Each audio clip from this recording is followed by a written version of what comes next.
Hey, good morning, friends. Mark Holmes here with my buddy Cowboy Joe Boo, and as always, thank you guys for watching, commenting, and subscribing to the Joe Boo Sports Report. Without you guys, this doesn't work. Well, I'm off actually to DC to meet with one of you great fans out there and his designer that show them some of the work that I've done at the American Indian Museum and things. I'd let them know that I do have a few skills and start discussing a big project with them. And I'm rolling on to town. The weather is, oh my God, this is going to be like the perfect weekend. Not to brag or anything, but it's like 67 degrees and it's going up with like a high of like 81, low humidity.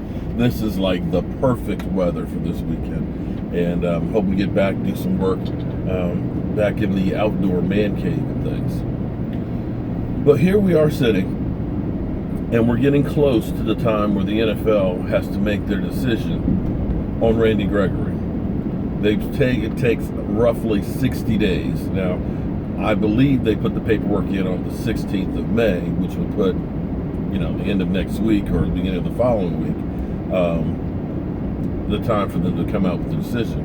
Mike Fisher says it was the 24th, so sometime before training camp, we should know from the NFL. But I think it's time for the NFL to start looking differently at marijuana.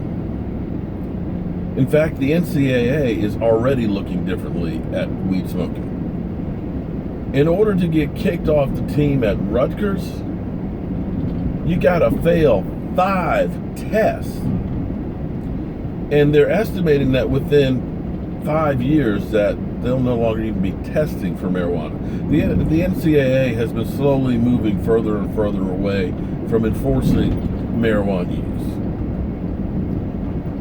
When you look across the country, 29 states and DC all accept the fact that marijuana can be used for medical purposes. In fact, our own government health lists marijuana as a medication. Now, I'm not a weed smoker. I'm not. But the chronic, as Snoop Doggy Dogg ended up coining the name for it, actually should have a different meaning, because the term chronic actually happened by accident. That's not exactly what he thought he was calling it, but that's what has stuck. See, Snoop Doggy Dogg and Seth Rogen were getting high, and they were talking about this hydroponically grown. Okay? Hydroponic is where you're basically growing plants indoor, grow lights, without the dirt and everything else. A lot of times they're like hang in and you'll see the roots and all that stuff. So it's hydroponic, not chronic, not hydrochronic, hydroponic.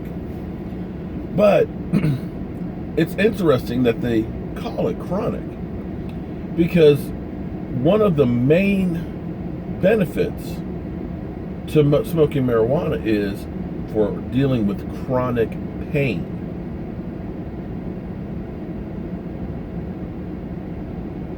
And when you think about what NFL players go through, I can't even imagine. I played high school and college football, and I know some of the pain that I still have now from my knee. I've got no ACL in my knee, and every single day it aches. I got bone spurs that are floating around in there. And unfortunately for me, my doctor says, well, your knee is just effed up. It's worn out. But you're too young to have a knee joint replacement. Because see, those only last for about 10 to 15 years, and you can only get it done twice. So it's like, if we do it now, it could be that later stage of your life, you're just in a wheelchair. There's nothing we can do about it. So they give me these chicken grease injections, which kind of help to lube it up, and it helps for about a year or so. But, some days it hurts a lot worse than others. And there's not much you can do about it. I mean, I'm popping 800 milligrams of ibuprofen, like chiclets, to deal with the pain. So the question is marijuana different than some of these other medications out there?